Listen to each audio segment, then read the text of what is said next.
All of you. Am I audible?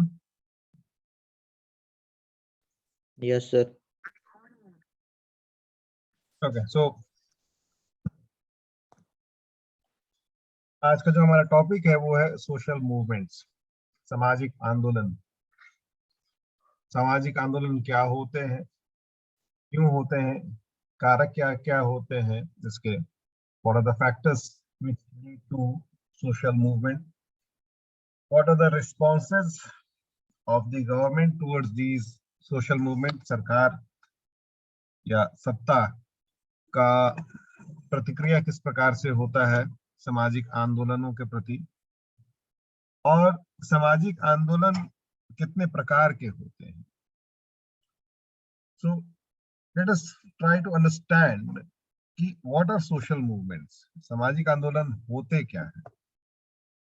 इस cartoon से आपको एक समझ में आएगा, अगर आपने ये मूवी देखा होगा लोरेक्स।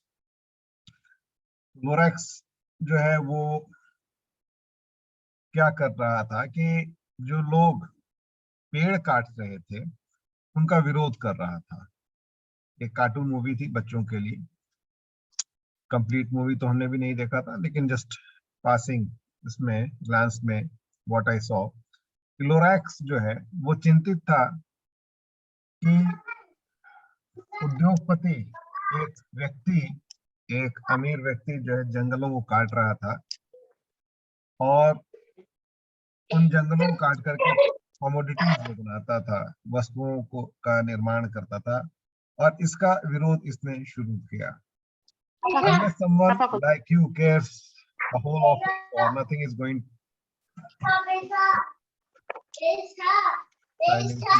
मोबाइल पूजा। तो है क्या, ये एक अकेला व्यक्ति विरोध करना शुरू करता है पेड़ कटाई को लेकर के, और इसके बाद धीरे धीरे करके ये एक मुहिम चलाता है, और कैसे वो मुहिम में सफल होता है वो मूवी उस पर है। लेकिन यहाँ पर हमारा केंद्र जो मेन रहेगा कि ये सामाजिक आंदोलन, तो ये भी लोरेक्स ने जो शुरू किया था वो एक सामाजिक आंदोलन था। सर आपका वॉइस बहुत ब्रेक हो रहा है सर। वॉइस ब्रेक कर रहा है, सभी के साथ ये समस्या है? No sir. पॉसिबली जिन लोगों का नेटवर्क इशू होगा उन लोगों के साथ ये समस्या हो रही है, क्योंकि हमारे तरफ नेटवर्क फुल है। बट रेस्ट अश्योर्ड, अगर वॉइस ब्रेक भी हो रही हो तो रिकॉर्डिंग जो है कोशिश रहेगी कि उसे हम अपलोड कर दें यूट्यूब में, so that you people can watch it later. Okay, so social movement क्या होता है कि एक कलेक्टिव एफर्ट, दो वर्ड है इसमें, सोशल और मूवमेंट, सामाजिक आंदोलन। सामाजिक आंदोलन का अर्थ हो गया कि ये एक सामूहिक है, कलेक्टिव एफर्ट है, प्रयास है, सामूहिक प्रयास है। लूजली और tightly organised collective efforts by relatively powerless group to affect social or political change operating outside institutionalized political channels। ये एक डेफिनेशन हो गया सोशल मूवमेंट का, कंप्लीट डेफिनेशन। हिंदी में इसे एक्सप्लेन कर रहे हैं, सामाजिक आंदोलन का अभिप्राय क्या है, परिभाषा क्या होती है। सामाजिक आंदोलन एक सामूहिक प्रयास है उस समूह के द्वारा जो शक्तिहीन है। ये सामूहिक प्रयास किस ओर अभिस्थापित है? सामाजिक अथवा राजनीतिक परिवर्तन लाने हेतु। सो सामूहिक प्रयास एक शक्तिहीन समूह के द्वारा सामाजिक या राजनीतिक परिवर्तन लाने हेतु और स्थापित राजनीतिक व्यवस्था के बाहर ये प्रयास किया जा रहा हो तो उसे हम सामाजिक आंदोलन कहते हैं। यहाँ पर कीवर्ड्स क्या है? पहला, पावरलेस ग्रुप, अर्थात यह प्रयास किन लोगों के द्वारा किया जा रहा है? जो वो लोग जो शक्तिहीन है, जिनके पास शक्ति नहीं है। किस लिए किया जा रहा है? सामाजिक अथवा राजनीतिक परिवर्तन लाने के लिए। कैसे किया जा रहा है? यह प्रयास किया जा रहा है स्थापित राजनीतिक संस्था के बाहर या स्थापित राजनीतिक व्यवस्था के बाहर, अर्थात विरोध प्रदर्शन उस व्यवस्था के खिलाफ हो रहा है। उदाहरण कई तरह के हो सकते हैं। सिविल राइट मूवमेंट हो सकता है, ग्लोबल जस्टिस मूवमेंट हो सकता है। ग्लोबल जस्टिस से तात्पर्य है कि सभी के लिए न्याय, जैसे पश्चिमी देशों में ब्लैक पीपल का जो विरोध आंदोलन, कई दफा इस तरह के आंदोलन होते रहे हैं कि जो अश्वेत लोग हैं उनको भी समान अधिकार मिलना चाहिए। भारत में दलित आंदोलन कहें या स्त्रियों से संबंधित कुछ आंदोलन हो या अल्पसंख्य से संबंधित कुछ आंदोलन हो, तो ये सभी आंदोलन उसी श्रेणी में आएंगे, सामाजिक आंदोलन। या पर्यावरण को लेकर कोई आंदोलन हो या वर्कर्स का कोई आंदोलन हो, या तो उनके वेजेस को लेकर के या लिविंग कंडीशंस को लेकर के उनकी कुछ मांगे होंगी, उसको लेकर उसको विस्थापित कुछ आंदोलन हो, तो वो सामाजिक आंदोलन की श्रेणी में आएंगे। इसके मुख्य कैरेक्टरिस्टिक्स क्या होते हैं, मुख्य विशेषताएं क्या क्या होती हैं सामाजिक आंदोलन के? पहला, it operates primarily outside institutional political system, अर्थात ये स्थापित राजनीतिक व्यवस्था के बाहर कार्य कर रहा होता है। जो स्थापित राजनीतिक व्यवस्था उसके भीतर नहीं रह करके उसके बाहर कार्य कर रहा होता है। आप कुछ परिवर्तन लाना चाहते हैं, तो लोकतंत्र में एक स्थापित राजनीतिक व्यवस्था है और उस व्यवस्था के तहत आप अपने जो डिमांड्स हैं उसको पूरा करने का प्रयास करते हैं। जैसे मान लिया जाए कि भ्रष्टाचार है, उसको लेकर के आप कोई आंदोलन करते हैं। आप कहते हैं कि भ्रष्टाचार है, तो स्थापित राजनीतिक व्यवस्था क्या है कि ठीक है, आपको भ्रष्टाचार है, भ्रष्टाचार के खिलाफ आप लड़ना चाहते हैं, तो आप आरटीआई कीजिए, आप कंप्लेन कीजिए। आप आरटीआई करते हैं, कंप्लेन करते हैं, लेकिन उससे भी कोई परिणाम नहीं होता है। भ्रष्टाचार, जिस विभाग से आपको समस्या है, जिस भ्रष्टाचार से आपको समस्या है, उसका निवारण नहीं हो रहा है, उस समस्या का समाधान नहीं प्रदान किया जा रहा है, और आपको एक दफ्तर से दूसरे दफ्तर, एक पोल से दूसरे पोल आपको सिर्फ दौड़ते दौड़ते वक्त जाया हो रहा है।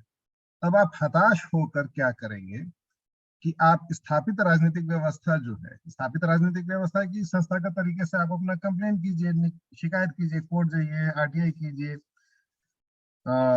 विभागीय कंप्लेन कीजिए, लेकिन आप देख रहे हैं कि आपकी सुनवाई नहीं हो रही है या आपको जो आपका समस्या, आपकी मांग है वो पूरी नहीं। तब वैसी परिस्थिति में क्या करते हैं कि आप स्थापित राजनीतिक व्यवस्था, जो इंस्टीट्यूशनलाइज सिस्टम है, उसके बाहर जाकर के काम करते हैं। अब उसके बाहर दो तरीके के काम हो सकता है। या तो आप हथियार उठा लें कि नहीं, ये भ्रष्टाचार ऐसे नहीं खत्म होगा, भ्रष्टाचार को खत्म करने के लिए हमें वैसे लोगों को मारना पड़ेगा जो भ्रष्ट है। तो ये सब नॉर्मली होता क्या है कि बॉलीवुड सिनेमा में इस तरह का दिखाया जाता है कि एक हीरो उभरता है और वो भ्रष्टाचार के विरुद्ध मुहिम छेड़ता है और इलीगल तरीके से कानून को अपने हाथ में लेकर के भ्रष्ट लोगों को मारना शुरू कर देता है। तो वो सामाजिक आंदोलन नहीं हुआ, वो एक व्यक्तिगत आंदोलन हो सकता है और वो इलीगल है। सामाजिक आंदोलन क्या है कि आप अहिंसात्मक तरीके से लोगों को अपना एक मुहिम शुरू करते हैं और उस मुहिम में जोड़ना शुरू करते हैं कि नहीं, हमें भ्रष्टाचार के खिलाफ लड़ना है। ये भ्रष्टाचार हम सभी को बराबर सामूहिक रूप से प्रभावित कर रहा है। ऐसा नहीं कि सिर्फ हम ही प्रभावित हैं, आप भी इससे प्रभावित है, आने वाली पीढ़ी भी इससे प्रभावित होगी। और इसके लिए एक सामूहिक प्रयास, क्योंकि लोकतंत्र में होता क्या है कि सामूहिकता में ही बल होती है। पुरानी कहावत है, अकेला चना भार नहीं फोड़ता। इसके लिए आवश्यकता है सामूहिक क्रिया की। तो मिल करके कलेक्टिव एक्शन के थ्रू ही आप चेंज ला सकते हैं। तो आप क्या करते हैं, जब आप देखते हैं कि जो स्थापित संस्थागत व्यवस्था है उसके भीतर रह करके आप उसके भीतर रहकर आप सफल नहीं हो पा रहे हैं या आपके जो प्रयास हैं वो विफल हो रहे हैं, तो आप उस स्थापित संस्थागत व्यवस्था के बाहर जाकर के फिर प्रयास करते हैं कि लोगों तक, काइंडली स्क्रीन पे कुछ लिखिए अभिषेक।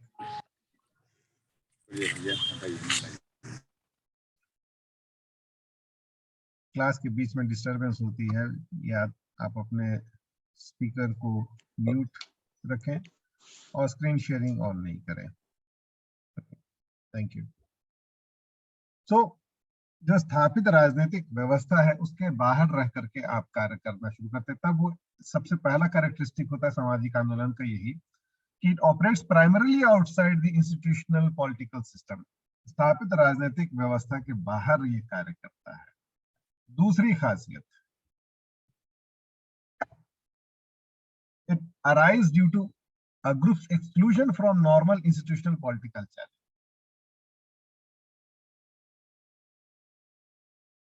अर्थात इस सामाजिक आंदोलन की शुरुआत कहां से हो रही है? It arises due to a group's exclusion from normal institutional political channel. कि एक समूह, कुछ लोग, उनकी समस्याओं का निवारण अगर स्थापित राजनीतिक चैनल के माध्यम से नहीं हो पा रहा है, उनकी समस्याओं का निवारण, तब जाकर के सामाजिक आंदोलन की शुरुआत होती है। लेकिन जरूरी नहीं है कि कुछ लोग असंतुष्ट हैं और स्थापित राजनीतिक व्यवस्था के जो चैनल प्रोवाइड किया जा रहा है उसके माध्यम से उनकी समस्याओं का निवारण नहीं हो रहा तो हर कोई जो है वो सामाजिक आंदोलन शुरू कर देगा। जरूरी नहीं है। हमने कहा कि इसकी दो प्रक्रिया हो सकती है, या तो लोग हिंसक हो जाएं, व्यक्ति जो है वो हिंसक हो जाए, अपराधी हो जाए, या दूसरा ये भी हो सकता है कि सामान्य तौर पर ज्यादातर केस में यही होता है कि लोग हार मान करके बैठ जाते हैं कि कुछ नहीं हो सकता है, कोई परिवर्तन नहीं लाया जा सकता है, जो व्यवस्था है वैसी ही रहेगी, कोई फायदा नहीं है, कितना भी कंप्लेन करो, आरटीआई करो, कोर्ट जाओ, कचहरी जाओ, विभागीय कंप्लेन करो, कोई फायदा नहीं। तो ज्यादातर लोग हताश होकर के बैठ जाते हैं।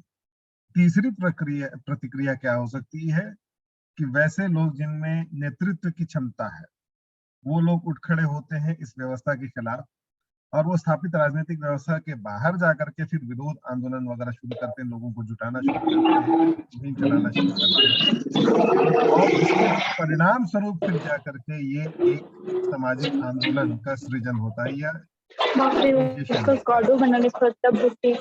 माइक ऑफ कीजिए। अब थोड़ी ना हो जाएगा जो जूम ऐप में।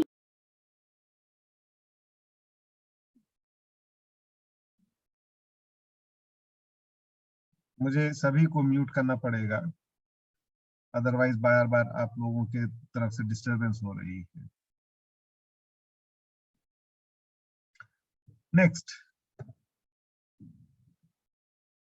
social movements are always resisted by those in positions of power and privilege. जब भी इस तरह का सामाजिक आंदोलन होता है तो जो लोग सत्ता में हैं वो लोग इसका विरोध करते हैं, या जो लोग को इस सामाजिक आंदोलन से नुकसान हो सकता है तो वो लोग हमेशा इसका विरोध करते हैं।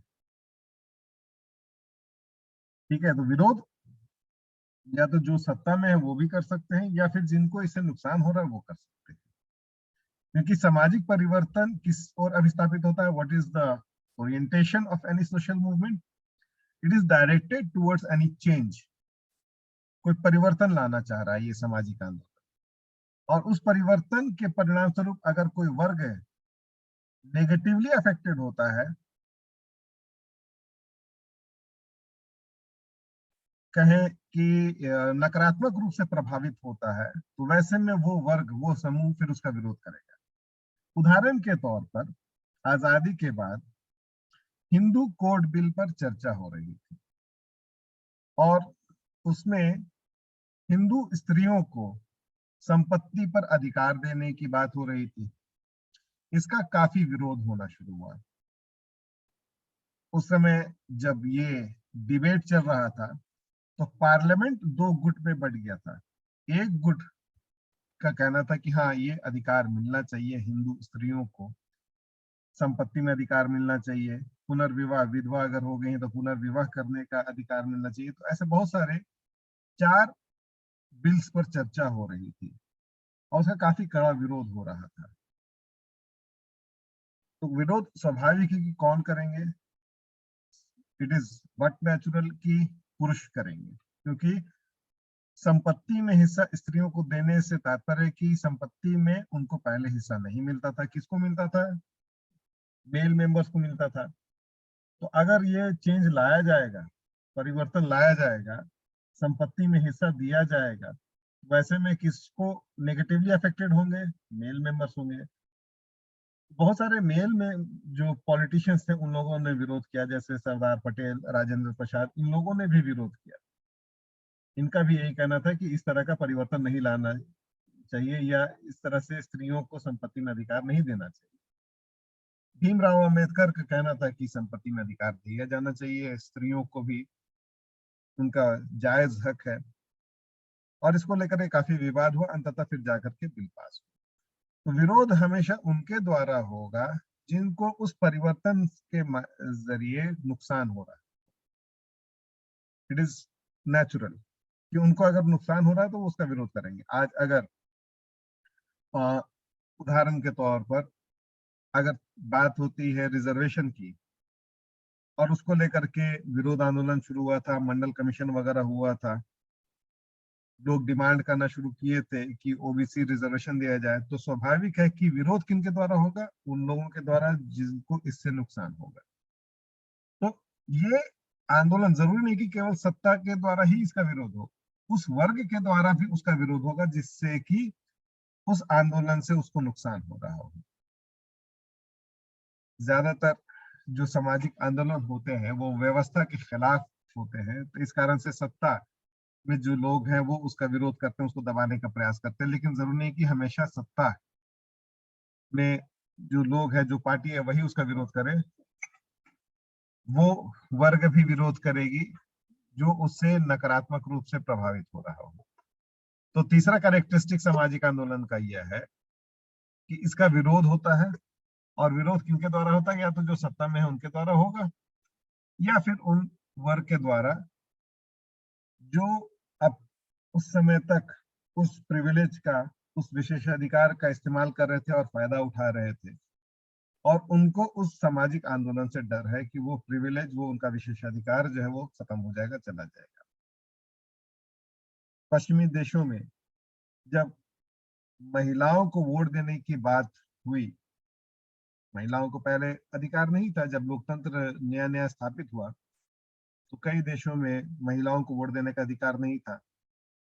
और जब उनको वोट देने के अधिकार की बात शुरू हुई तो उन लोगों के द्वारा विरोध होना शुरू हुआ। किनके द्वारा? स्वाभाविक है कि मर्दों के द्वारा विरोध होगा, क्योंकि ये विशेषाधिकार था मर्दों का, वही वोट दे सकते थे। उनके द्वारा विरोध होना शुरू हुआ कि नहीं, महिलाओं को अधिकार नहीं देना चाहिए, वोटिंग राइट नहीं मिलना चाहिए। या रिसेंट एग्जांपल ले सकते हैं कि 2013 तक पेरिस में महिलाएं ट्राउजर नहीं पहन सकती थी, पैंट नहीं पहन सकती थी। वो कोई महिला अगर पैंट पहनती तो वो अरेस्ट हो सकती। और ये 8 साल पहले 2013 की बात है। उसके बाद फिर इसको, ये कानून को खत्म किया गया। ये कब शुरू हुआ? ये फ्रेंच रिवॉल्यूशन के समय से ये शुरू हुआ। जो रिवॉल्यूशनरीज थे, क्रांतिकारी थे फ्रेंच रिवॉल्यूशन के समय, वो लोग स्ट्राइप पैंट पहनना करते थे, वो एक विरोध का प्रतीक था। लेकिन ये पैंट पहनने का अधिकार महिलाओं को नहीं था।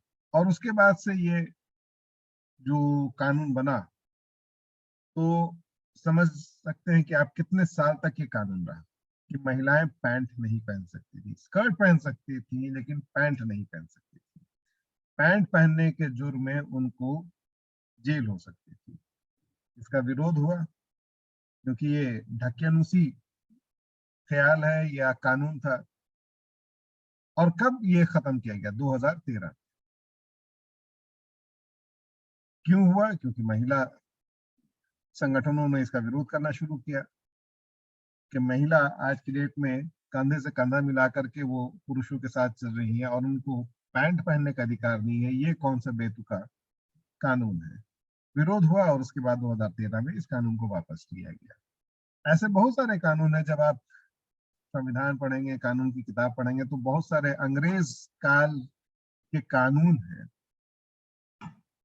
जो एक एक करके जब उसका विरोध आंदोलन होता है तब उस कानून पर चर्चा होती है, मीडिया में बहस होती है, दबाव पड़ता है जनसमूह का, और तब जाकर के उस कानून को हटाया जाता है। कुछ साल पहले महिलाओं को स्थायी कमीशन सेना में देने की बात हो रही। मेरे ख्याल से 2010 में दिल्ली हाई कोर्ट ने ये मतलब सुनवाई किया था और उसने कहा था कि नहीं, महिलाओं को भी सेना में स्थायी कमीशन दिया जाना चाहिए। केंद्र सरकार इसके विरोध में सुप्रीम कोर्ट चली गई। सुप्रीम कोर्ट में 10 साल तक सुनवाई हुई। मतलब सरकार भी नहीं चाहती थी कि महिलाओं को सेना में स्थायी कमीशन मिले। 10 साल तक वहां सुनवाई हुई। उसके बाद सुप्रीम कोर्ट ने भी कहा कि नहीं, महिलाओं को भी दिया जाना चाहिए। जब महिला पुरुष समान हम मानते हैं, समान नागरिक हैं, तो उनको भी स्थायी कमीशन मिलना चाहिए। तो काफी नानुकुर के बाद केंद्र सरकार ने इस पर रजा हुई। खुद कोर्ट के दबाव में आकर के फिर यह पास हुआ कि महिलाओं को भी स्थायी कमीशन प्रदान किया जाएगा। इसी प्रकार से एलजीबीटी राइट्स को लेकर के भी विरोध हुआ, सेक्शन 377 को लेकर के। ऐसे बहुत सारे कानून हैं जो अभी जाकर के उसका विरोध होता है। विरोध के परिणाम स्वरूप कोर्ट केसेस होते हैं, धरना प्रदर्शन होता है, तब जाकर के उसको फिर उस कानून को हटाया जाता है। क्योंकि ये बहुत सारे कानून जो है वो व्यक्ति के अधिकार का हनन करते हैं और उस तब तक उनको नहीं हटाया जाता है जब तक उसके विरोध में जो लोग प्रभावित हुए हैं उससे नकारात्मक रूप से, वो लोग उसका विरोध या सामाजिक आंदोलन नहीं शुरू करते हैं। तब तक वो कानून वैसे, क्योंकि स्वतः तो कुछ नहीं होता। एक छोटा सा बच्चा भी अगर उसको भूख लगा हो तो जब तक वो रोता नहीं है तब तक माँ को भी नहीं समझ में आता कि उसे भूख लगा, उसे दूध पिलाने की आवश्यकता है। विरोध जब तक नहीं होगा, लोग एक स्वर में होकर के अपनी मांगों को जब तक नहीं प्रस्तुत करेंगे, स्वतः से अधिकार तो नहीं मिल पाता। So these are the characteristics of social movement. People in power prefer protesters go through institutionalized channels because the people in power run those channels. सत्ता में जो आसीन लोग हैं वो हमेशा चाहते हैं कि अच्छा ठीक है, आप विरोध करें, क्या है, ठीक है, कोई बात नहीं, आप इसके खिलाफ कोर्ट में जाइए या इसके आप अर्जी दीजिए। तो उससे होगा क्या कि इस माध्यम से वो सामाजिक आंदोलन को कमजोर कर देते हैं। क्यों? क्योंकि उन संस्थाओं को वही लोग चला रहे होते हैं। उन्हें मालूम है कि एप्लीकेशन आएगा, उसको लटका करके रखेंगे 10 साल 20 साल तक, वैसे ही वो फाइल पड़ा रहेगा।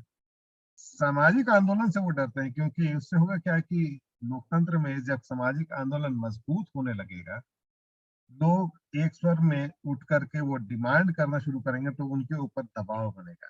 लेकिन अगर वो संस्थागत तरीके से, ऑफिशियल तरीके से वो आएंगे तो उसको तो वो सालों साल तक वो लटका सकते हैं वो फाइल को। तो वो हमेशा प्रिफर यही करते हैं। और नेता जब भी आएंगे तो वो यही बात करेंगे कि ठीक है, हम आपकी बातों को सुनेंगे और आप अपना पिटीशन दीजिए, आप संस्थागत तरीके से आइए, इस तरीके से धरना प्रदर्शन नहीं कीजिए। लेकिन होता क्या है कि जब तक आप धरना प्रदर्शन नहीं करते हैं, मांगे नहीं मानी जाती हैं। अगर संस्थागत तरीके से ही सारा कुछ हो रहा होता तो आवश्यकता ही नहीं पड़ती कि रोड जाम करने की, धरना प्रदर्शन करने की। हर चीज अगर संस्थागत तरीके से हो रहा है, इसका मतलब है कि संस्थाएं सुचारू रूप से काम कर रही हैं, लोकतंत्र मजबूत है। विरोध प्रदर्शन तभी होता है जब संस्थाएं ब्लॉक्ड है, संस्थागत तरीके से कार्य नहीं हो पाता है, आप अर्जी देते देते थक जाएंगे लेकिन आपकी सुनवाई नहीं होगी, तभी जाकर के ये सामाजिक आंदोलन होते हैं। तो ये कुछ कैरेक्टरिस्टिक्स हुए सोशल मूवमेंट के। आज का क्लास हम लोग यहीं पर स्टॉप करेंगे, समय 5 मिनट ही शेष है। आप लोगों का कुछ सवाल है, कुछ पूछना चाहते हैं तो आप पूछ सकते हैं। Just a second, let me unmute you people.